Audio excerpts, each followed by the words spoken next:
Assalamualaikum warahmatullahi wabarakatuh. Sekarang kita berada di channel Med Hospital bersama Cikgu Hafizul. Jangan lupa untuk subscribe dan tekan button loceng di sebelah. Assalamualaikum. Hari ini kita masuk topik baru. Dia di bawah probability distribution. So kita nak ambil hari ini untuk part 1. Kita nak belajar tentang apa? Binomial distribution. So sebenarnya kita nak tengoklah dia punya sejarah binomial distribution dulu, boleh? Kita tengok sejarah sikit je macam mana dia boleh jadi. Sebenarnya dia datang daripada satu eksperimen, kita panggil dia eksperimen Bernoulli. Ni asal dia Bernoulli. Eksperimen Bernoulli ni dia cuma outcome dia cuma ada dua saja. Dia panggil sukses ataupun dia fail. Atau erti kata lain adalah dua sahaja. Contohlah, dia tak semestinya sukses atau fail kan. Ini dia punya term, maksudnya dia nak dua sahaja eksperimen Bernoulli ni. Sama ada engkau dapat A ataupun tak, atau dia berjaya ataupun dia gagal. Dia contoh dah toss coin kan. Yang paling famous sekali adalah toss coin. Ada dua coin. Ini ada kepala kan, tail pula, kepala kan, kepala head. Toss coin ni memang paling famous lah dalam binomial distribution. Dia kemungkinan dia ada dua sahaja, nampak, ada head atau tail. Lagi apa lagi? Bila kita ini contoh ini head and tail. Tetapi kita bukan nak sekali je toss coin. Contoh, cikgu nak toss coin dalam berapa kali? 10 times. So ada 10 kali. So bila ada repeated punya toss coin berlaku, ayat pening lah. Bila dia berlaku banyak kali, bermaksud dia terjadilah binomial distribution. Boleh faham yang itu? Okey, kita ambil beberapa contoh. Yang paling penting kita kena faham dulu contoh dia. Okey, contoh yang pertama cikgu dah bagi tadi, toss coin. Kita ambil lain. Contoh, cikgu ambil, okey, kita ambil shot. Pertandingan menembak. Cikgu lah menembak. Cikgu menembak 10 kali. Berapakah kemungkinan? This one is probability kan? Berapakah kemungkinan 10 kali cikgu tembak tu, target tu kan? 10 kali cikgu tembak. Ni dia target. Cikgu confirm lah semua dekat tengah kan? Bila cikgu tembak, berapa kalikah dia akan kena ni? Tengah-tengah ni, merah ni. Berapa kali? Probability dia. Itu maksud dia, kemungkinan probability dia 10-10 kali tu kena. 10-10 tu kali tu kena. Faham maksud cikgu? 10-10 kali kena warna merah. Mungkin 9 kali je yang kena. Boleh. Mungkin 8 kali je yang kena. Mungkin 7 kali je kena. Mungkin 6 kali je kena. Mungkin 5 kali je kena. Mungkin 4 kali je kena. Mungkin 3 kali je kena. Mungkin 2 kali sahaja yang kena tembakan cikgu. Dan mungkin sekali je yang kena. Lain semua tersasar kan. Semua tersasar kat sini. Maksud dia, cukup ke ni dia probability dia? Dan kemungkinan, ini yang paling penting dalam binomial distribution adalah apa dia? Kemungkinan juga semua tak kena langsung. Tapi mustahil lah kan untuk cikgu tak kena semua kan.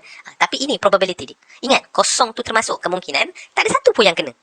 Itu adalah yang penting dalam binomial distribution ni. Kena ingat sebab kita dalam soalan nanti banyak kita akan masukkan semua nilai kosong. Yang tak kena langsung lah maksud dia. Okey, contoh lain pula apa dia? Contoh dia selain daripada short, daripada tail, kita boleh juga ambil berkaitan dengan survey. Survey. Yang paling famous sekali yang cikgu ingat, survey contoh lah. Okey, dia ada satu company, kilang tu. Dia produce satu chip kan. Kilang, dia produce chip. Lepas tu dia cakap probability chip yang rosak dia produce adalah 0.15. Ni. Lepas tu kita boleh tahulah probability.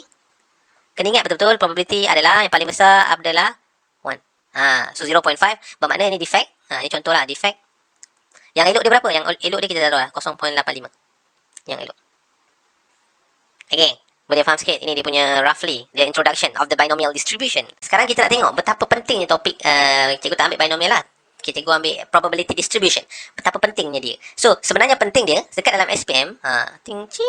Okay, dalam SPM dia penting sebab apa? Sebab dalam SPM dia wujud dekat paper 1 and paper 2. Tapi selalunya ada keluar lah binomial kan. Kita bayangkanlah separuh saja kan. Binomial separuh, normal separuh. So dia around paper 1 dalam 4 marks. Paper 2 around 10 marks. So topik ni kalau kita nak score kan sangat berbalik. Very worse. Sangat baik. So kita sama-sama fokus yang ini dulu.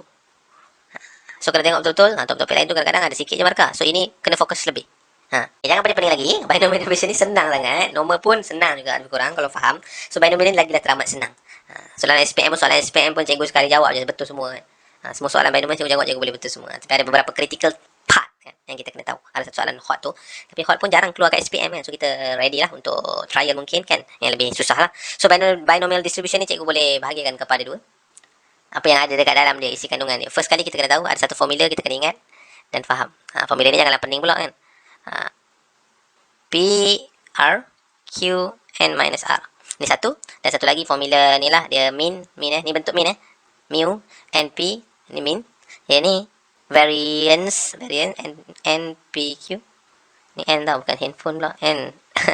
So last kali is standard deviation. Ni kena hafal lah formula ni. Ada kot dekat soalan SPM. So ini boleh hafal je, tak perlu nak tengok-tengok depan untuk formula kan. Tapi memang ada kot dalam formula, tak silap cikgu. So yang ni roughly ni. So kita akan tengok kepada soalan lah. Contoh ini adalah probability.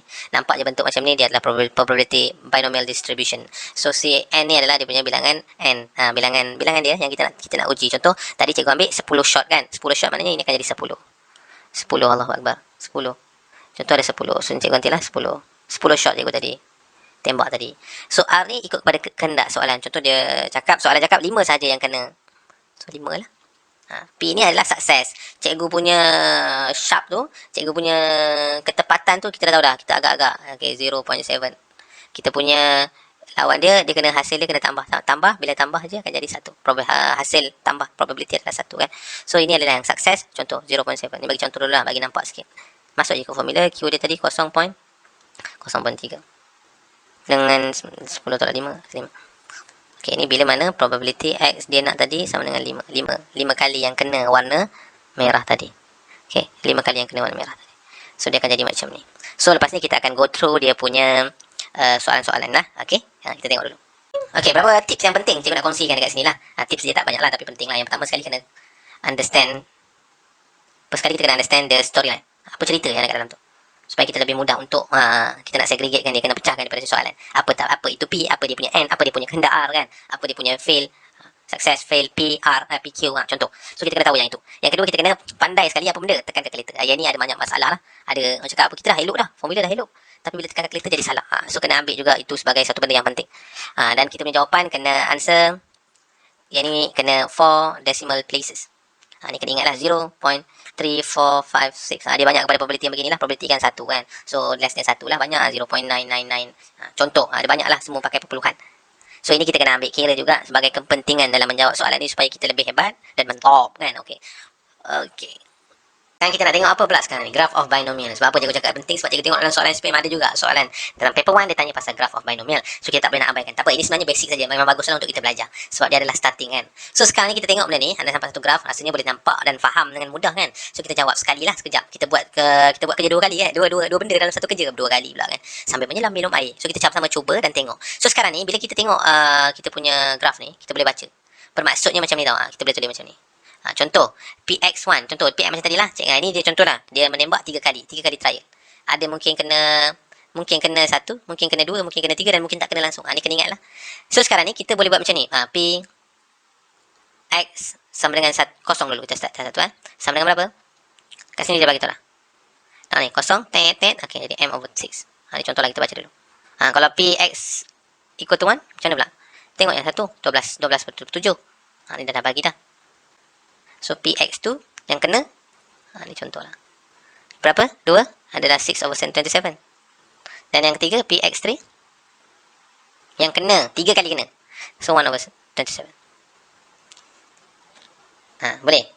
So dekat sini kita kena ingat satu benda je, dia punya basic. So hasil tambah bila kena ni, tambah dengan ni, tambah dengan ni, tambah dengan ni, dia akan dapat total, dia akan sampai 1. Probability paling besar adalah 1. Okey, ni cara nak membaca dia lah. Nanti kamu kirakan untuk cikgu, boleh? So sekarang ni kita cuba selesaikan yang ini pula kan. Contoh, kita pergi kepada soalan ya. Ting. Okey, soalan. Nampak ni lain pula cikgu. So kalau dia P X greater or equal to 1. So maksud dia apa? So kita kena ambil apa? Ambil yang lebih daripada 1. So tengoklah kepada kita punya N. Kita punya N 3 kali je kan. So dia akan jadi P X sama dengan 1. Kita boleh pecahkan dia. Dia kena ingat. Tambah P X probability kena 2. Dan satu lagi tambah dengan probability kena 3. Boleh. So ini jawapan dia lah. Boleh masukkan PX1 tadi sama dengan 12/27. Yang kena 2 tadi adalah 6/27. Dan last sekali adalah 1/27. So the answer is 18, 19/27. Boleh juga nak tulis macam ni ataupun dalam bentuk perpuluhan lah. Boleh tulis. Okay, value M tadi kita dapat lah kan. Macam mana dapat? Sama dengan 1. So ini adalah contoh membaca graph of binomial. So be careful dan tolong anggap dia adalah satu yang penting. Jangan bila ada keluar soalan kita terciduk pula nak jawab soalan ni. So kena tengok betul-betul ni. Graph of binomial boleh baca, boleh tengok. Okay. Untuk master kan topik ni kita kena tengok sikit beberapa soalan. Saya tengok beberapa soalan boleh ikut terus dia dah khatam sebenarnya. Kelas siap kan semuanya. Dalam mungkin 3 soalan mungkin kita akan tengok ke tengah kan. So sekarang ni cikgu tertarik dengan satu soalan ni, SPM 2011, soalan nombor 11. Okey, kita tengok betul-betul cara cikgu buat dan kamu tolong ikutlah untuk kamu tidak akan salah. So first kali kalau cikgu jawab soalan ni, cikgu kena buat ni terus. Sebelum instead of cikgu nak buat formula dia. So cikgu tahulah soalan ni adalah binomial distribution, memang tak ada perkataan normal Dan dia berlaku, dia punya contoh, dia berulang-ulang kali. So sekarang tengok nampak banyak 9. So dia banyak kali. So sekarang ni kita nak tahu. Okay, kita baca dulu soalan. It is found that 80% of university graduates in a state are employed. So sekarang ni dia cerita pasal employed kan. Employed yang bukan ni unemployed lagi. Employed. If 10 university from the state are selected at random. So kita tahu dah sebenarnya 10. Masukkan situ, terus kat situ. Find the probability that exactly 9 of them are employed. So sekarang ni kita tahu ya ni 80% adalah employed. So kita terus tulis je untuk P. Tak ada masalah. Kenapa cikgu tulis kat P? Sebab itu yang dia nak. Nanti kita tengok apa dia punya relation. Kamu akan faham. So sekarang ni cikgu letak sini. Kalau nak letak kat sini jangan tulis 80%. Kita kena biasakan terus tukar kepada perpuluhan. Kita akan jadi 0.8. Dan lawan dia mesti 0.2. Hasil dia sama dengan 1. Ini kita tahu. So ini kita tahu apa yang terjadi dekat sini tadi. Ini adalah yang employed. Ini unemployed. Betul. Tengok betul soalan ni. Soalan ni penting untuk kamu tengok. So R adalah kehendak soalan. Ni kita tengok cikgu ulang sekali lagi. R ni adalah kehendak soalan. Apa dia cikgu kehendak soalan? So kehendak soalan kita ambil warna apa? Warna merah lah. Cantik sikit. So dia soalan nombor 1. Exactly 9 of them employed. So 9 of them are employed. 9. Nampak cikgu letak 9. Cikgu kena make sure yang ini memang ada relation. Kalau dia nak 9 unemployed, cikgu tukarkan ke atas. Faham tak? Cikgu tukarkan. Sekarang dia kata 9 employed. So 9 dah betul. Masukkan 9. Dia nak 9 je. So 9 employed. So employed, dia punya relation dia, kawan dia dekat sini. So ini adalah employed. So kita boleh go through terus dengan formula. Formula maksud dia nak 9. Bermaksud di sini adalah Px equal to 9. Okay. So kita terus ingat formula tadi. Cikgu memang dah ingat dah formula dia. Cikgu buat cantik sikit. X equal to 9 equal to cikgu buat NCR. N dia 10.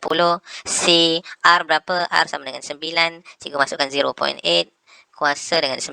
Cikgu ambil ni pergi semili. So 0.2 tolakkan 10 tolak 9 sama dengan 1. Cikgu tekan kalkulator. Cikgu akan dapat jawapan.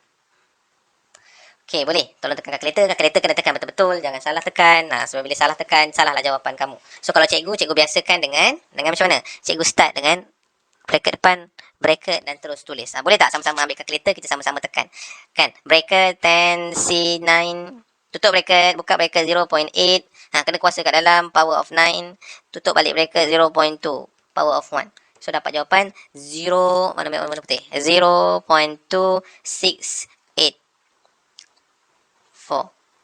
4 decimal places. Boleh anak-anakku? Okey, ini untuk jawapan 1. Boleh? Okey, jawapan nombor 2. Nanti kita akan buat soalan satu lagi kan. Tengok macam mana boleh faham ke tak. So sekarang kita pergi kepada soalan nombor 2. At most. So sekarang ni kita padam balik semua ni. Boleh padam Sekarang cikgu padam cikgu padamkan ni. Padam sikit bagi kamu nampak terang dan nyata kan. Ni padam sebab R dia nak baru, kehendak dia yang baru. So ni employed, unemployed. Okey, sekarang dia nak at most. Selebih-lebihnya 2 orang tidak mendapat pekerjaan. At most maksud dia macam mana? P X berapa at most? Betul. So daripada 10 orang tu kita boleh pecahkan. Bermaksud X kurang daripada 2. Bermaksud apa? X sama dengan 2 berapa? X kurang daripada 2 berapa? Kosong. Jangan lupa. Mungkin semua sekali, mungkin 1 orang sahaja, dan mungkin 2 orang. Okey. Tapi ini kali, nampak tak perkataan dia dekat sini? Unemployed. 2 orang, cikgu dah letak dekat sini, 2 orang. Kat sini dah letak 2 orang. Dekat sini. Letak dah. Dia punya ni. Dan satu lagi unemployed. Unemployed ni, sekarang kita punya ni employed. Sekarang ni cikgu ubah dia punya P dengan Q. Dia boleh ubah untuk memudahkan kita. So tadi terbalik kan? So akan jadi 0.2. Sebab apa cikgu buat kat sini? Sebab dia kena ada correlation dekat sini. Yang ini adalah unemployed. Boleh. So formula dia macam biasa juga. Tapi kali ini kita kena pecah. So maksud dia 012 bermaksud P X sama dengan 0 tambah probability X sama dengan 1 tambah probability X sama dengan 2. Lepas tu terus ingat formula tadi NCR jadi 10 C 0 0.2 power 0 0.8 10 tambah 10 C 1 0.2 power 1 0.8 power 9 plus penat nak cikgu kan 0.2 power 2 0.8 power tekan kalkulator elok-elok, kamu akan dapat satu jawapan yang betul. So ingat tekan kalkulator dan tolong fahamkan yang tadi kenapa cikgu terbalikkan, sebab kehendak soalan. Semuanya sebab soalan kan. Soalan. Sebab soalan yang ni unemployed, sini kena sama dengan employed. Boleh. Tapi kebanyakannya kurang lah tanya macam ni. Nanti cikgu tunjuk soalan lain. Kamu akan tengok. Okey? Tolong tengok betul dan buat. Sekarang kita masuk ke contoh seterusnya. Cikgu sebenarnya cikgu duk cari kan. Soalan apa yang terbaik untuk diberikan. Sebab nanti banyak sangat kalau ikutkan satu buku cikgu nak tulis kat sini kan. Tapi masa tu sangat limited lah. Cikgu ambil contoh satu dan kamu boleh apply untuk semua. Okey? Kita terus tanpa buang masa terus tengok pada soalan. Di SPM 2014, question 7. Okay, so ini the survey is carried out about the scout in a school. Kan, pengangkap. So it's found that mean of the number of scout, mean. Ingat formula tadi yang cikgu cakap terbagi kepada 2. So mean ni penting juga. So maksud dia punya mean, NP kan. NP, mean dia dah bagi dah 315. Okay, and the variance is 1 to 6. So variance pula yang tadi formula dia adalah ni. Formula dia 1 to 6. Formula dia adalah NPQ kan. NPQ. So dia punya variance to 1/6. Ada bagi lain tak? And the probability of student participate in scout is P. So, dia participate. P ni adalah yang participate macam cikgu buat tadi kan. N, R, P, Q. Yang ini adalah participate. Yang dalam scout. Ini yang menyertai scout. Yang ni, yang bawah dia, not participate. Dia bergantung pada soalan nak letak PQ. So, sekarang P kita adalah participate. Kita punya P adalah participate. Okay, kita tengok dulu. P adalah participate. So, kita buat macam ni dulu. Okay, kita jawab soalan atas dulu. So kita ada tak apa lagi kita dapat? Tak ada kan? Tak ada apa-apa info yang kita dapat. So dia ada bagi tak berapa orang N? Tak ada. So kita boleh buat NP saja. Sini NP. Semua pun tak ada. Tapi kat sini ada NP equal to, oh ada kat sebelah 315. So ini kita gantikan saja dengan 315. 2216. 216 apa? Aduh ya Allah, 126. Sorry lah. Careless mistake tu kan. 315. So bila kita bahagikan, kita akan dapat Q sama dengan berapa? Kita akan dapat Q sama dengan 0.4. Betul? 0.4. So, ini yang tidak menyertai. P adalah 0.6. So, kita boleh masukkan ini jawapan kita. Masuk terus ke kita punya ni. Sebab dia akan tanya nanti. Boleh? So, find the value of P. Dah dapat lah. Find the value of P. Siap. Sekarang dia dah bagi soalan. Nampak ni? If it scout from school are chosen. So, 8 orang. So, N kita adalah kali ini adalah 8. Boleh, apa kehendak soalan nak letak dalam R? Dia kata 8 student from school are chosen random. Find the probability that more than 5 student. Dekat sini kita buat more than 5 student, akan jadi X, more than 5 student. Boleh, more than 5 student. So kita boleh more than 5 student, sebenarnya dia adalah 5, 6, 7, 8. Betul? More than tak ada sama dengan, subhanallah, sorry. More than tak ada sama dengan. So 6, 7 dengan 8. So kita boleh terus buat dalam formula kita. Ingat balik formula kita. Cikgu tadi pergi sini bagi senang nampak. So 8, C, 6, 0.6, 0.4. So kita dengan 6, sini 2, sini 8, C, 7, 0.6, 7, 0.4. Plus kan? 8, 6, 8, 0.6. 8, 0.4. 0.3 ni nanti kamu akan dapat jawapan kamu. Boleh ya? And tengok dia punya correlation dia. Yang ni adalah yang menyertai scout. Kan? Scout. So sini pun adalah probability yang menyertai scout. Scout pula. Scout. So dia memang kena sama. Baru kita buat macam biasa lah. So tak ada masalah. Tu jawapan dia. So the last jawapan dia 0.3154. Okay. Boleh? Okay, cuba lagi. Tengok lagi. Sekarang kita pergi kepada soalan seterusnya. Tu membuang masa. Kita tengok the pass record 70%. So cikgu terus pass. Sini P. Sini Q. Cikgu terus buat macam ni lah. 0.7. Cikgu tu ubah terus. This one is confirm lah 0.3. Ingat ini adalah pass. Pass apa ni? Pass untuk driving test. Driving test pass. So kita pergi tengok soalan nombor 1. Dia nak berapa? Kita punya N berapa? N tak ada lagi. R dia punya soalan pun tak bagi lagi. So N kita dia ada bagi kat sini tak? Ada. Dia bagi kat sini adalah berapa? Okay, 5 candidate. So kita tahu dah dia adalah 5. So dia nak apa? At least 1 candidate pass. So at least 1. So P X greater than 1. Ni at least. So bermaksud dia adalah berapa? 1, 2, 3, 4, 5. Banyak tu kan? Banyak bermaksud apa banyak ni? Orang yang terlebih rajin kan? Dia akan buat macam ni kan? Penatnya buat macam ni kan? So sampai 5.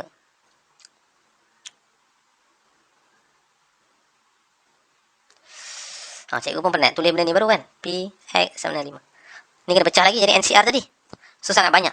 So cara shortcut dia macam mana? Ingat hasil tambah probability kita kena jimat masa kita Masa sangat penting. Ingat cikgu pernah cakap apa beza budak A+ dengan A.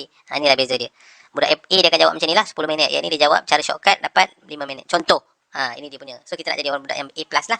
So bermaksud dekat sini apa lagi yang tak ada? Kosong, probability 1 orang, probability 2 orang, probability 3 orang, 4 orang, 5 orang. Sebenarnya ada satu lagi kosong kat sini. Kosong kat depan. So lebih baik kita tolakkan dia. So sebenarnya kita boleh buat macam ni. P X greater than 1 sebenarnya sama dengan 1 minus apa? 1 minus probability kosong. So ini tolong tengok betul-betul. Kita boleh buat macam ni. Lagi mudah untuk kita dapat jawapan. So kita terus buat 1 minus ini NCR berapa? 5, C kosong 0.7, Power kosong 0.3, 5. Kamu akan dapat dah jawapan kamu. Boleh? So jawapan dia adalah berapa? 0.9976. Ini untuk nombor 1. Oh, senang, tak susah. So kita pergi kepada soalan B. So yang ni minimum the mean tak ada minimum pula kan. Baca betul-betul, jika baca yang Englishnya takut salah. Minimum kan. So dia kata the mean standard deviation of number of candidate who pass is there 200 who say for the test on the certain day. So bermaksud dekat sini dia kata mean NP. 200 ni apa? 200 sebenarnya tu adalah kandidat. So dia punya N lah, bilangan N. P kita berapa tadi? 0.7. So kita boleh darab terus dengan 0.7. Kita akan dapat jawapan 140. Boleh. Soalan seterusnya dia nak apa? Dia nak standard deviation. Standard deviation adalah ini. Square root NPQ. N kita dah dapat. Square root N berapa tadi? 200. P kita 0.7, 0.3. Tekan kalkulator dapat jawapan 6.481. Okay? Boleh cuba. InsyaAllah boleh. Mungkin contoh yang terakhir. Alhamdulillah. Berakhirlah sudah. Nyanyi pula cikgu kan. Okay. Maafkan saya. Okay, sekarang kita tengok fokus pada soalan. The factory produce electronic component. Ni satu company lah, satu kilang produce electronic component. 10 of the product are defective. Macam ni kan. P. Dia tak semestinya yang baik sebenarnya kat P ni kan. 0.1 adalah yang defektif. So tulislah defektif kat sini. So dia kena ada relation dekat sini tadi yang cakap. Mesti soalan dia defektif yang tu. So, tak faham lagi yang tu boleh tanya cikgu. Boleh WhatsApp cikgu. So ini adalah R. Cikgu tunjuk yang tu untuk cara yang termudah kan, untuk kamu boleh faham. Tapi kita buat slow-slow. So dah settle yang tu. If a technician chooses 100 component, so bermaksud 100 component adalah kita punya N. Ni 100. Dia nak test find the mean. Dia mean standard deviation. So mean tak ada masalah, kita abaikan yang tu. NP. So kita buat je N sama dengan 100. P kita tadi 0.1. Mean untuk defektif, nampak? Defektif kita ambil layan ni. Defektif. P ni adalah defektif kan. So tak ada masalah. Takkan salah.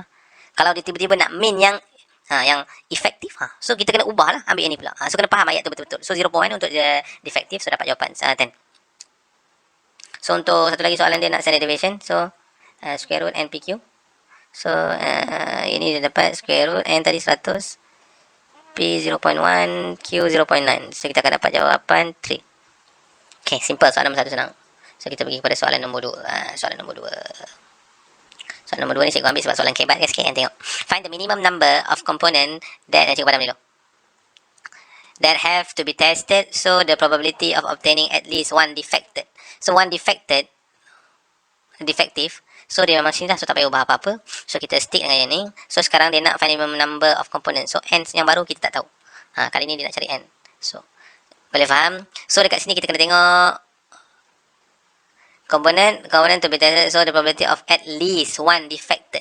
So at least, ini dia nak X at least. Tak kisahlah berapa kan, 1, 2, 3, 4. Kalau N dia 10, 1, 2, 3, 4, 5, 6, 7, 8, 9, 10. Boleh faham yang tu? So ini soalan yang ketika sikit, dan kita pegang pada satu benda lagi. Ayat dia sini, obtaining is greater. So kita terus buat yang ni, tengok greater. So kita boleh buat greater than 0.8. Ini kena ada. So kita dekat sini adalah P X greater than 1. Bila greater than 1, kita ada masalah nanti. 1, 2, macam aku cakap tadi lah, 2, 3 kan, 4, 5 sampai ke sudah. So cara yang pertama sekali kita tukarkan untuk memudahkan kita. Sebenarnya kita tolak saja yang kat depannya ada wujud lagi 1 kosong kan. Ingat kosong. Apa kata kita ambil ini layan ni, lepas tu kita tolak, kita akan dapat yang ni. Boleh? Dia macam, boleh lah.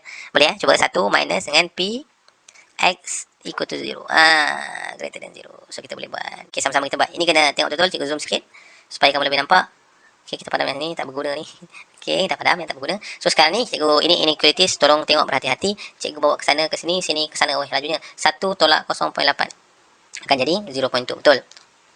Nak kena tukar sign ke cikgu? Tak payah. P X. Kalau tak ubah je tak ada. Yang cuma ada efek, dia punya inequalities bila kita bahagi atau darab dengan negatif. Boleh kita pegang pada benda tu. So baru dia akan berubah dia punya sign dia. So ini kita boleh pecahkan, dia akan jadi apa? N berapa tadi? N berapa? Subhanallah, N lupa. So N sama dengan N tak tahu, C kosong, betul? 0.1 defektif kan? 0.1. Ini kosong, 0.9. Ini adalah N tolak kosong, jadi N lah. 0.2. Okey, kita tengok sini. NCO, apa-apa yang N 10, C1 tak percaya kosong, tekan je kalkulator tengok. Dia akan menghasilkan jawapan 1. Yang ni pun sebenarnya 1. Boleh, power kosong pun akan jadi 1. So, yang kita tinggal adalah 0.9 N 0.2. So, apa nak buat sekarang anak-anak? Kita belajar sebelum ni, kita tambahkan log. Untuk kita selesaikan soalan ni. Cikgu terus buat short. Kamu pun dah pandai log kan, 0.9. Okey, ni kena hati-hati. Bila kita tekan kalkulator, log 0.9, kita akan dapat negatif tau. So, kita berpegang kepada konsep inequalities kita bila ada darab atau bahagi dengan negatif number, dia kena tukar sign. So, sekarang ni cikgu nak ubah sign. Log 2, log 0.2, log 0.9 dengan N. So, last sekali jawapan dia N greater than 15.28. So, the last answer dia nak 1 je lah kan. So, lebih daripada besar daripada 15 akan jadi 16. So, N sama dengan 16. Okey, boleh? Usaha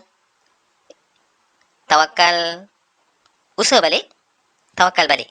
Itu adalah sebenarnya adalah kunci kejayaan. Sama-sama kita renung-renungkan. Assalamualaikum warahmatullahi wabarakatuh.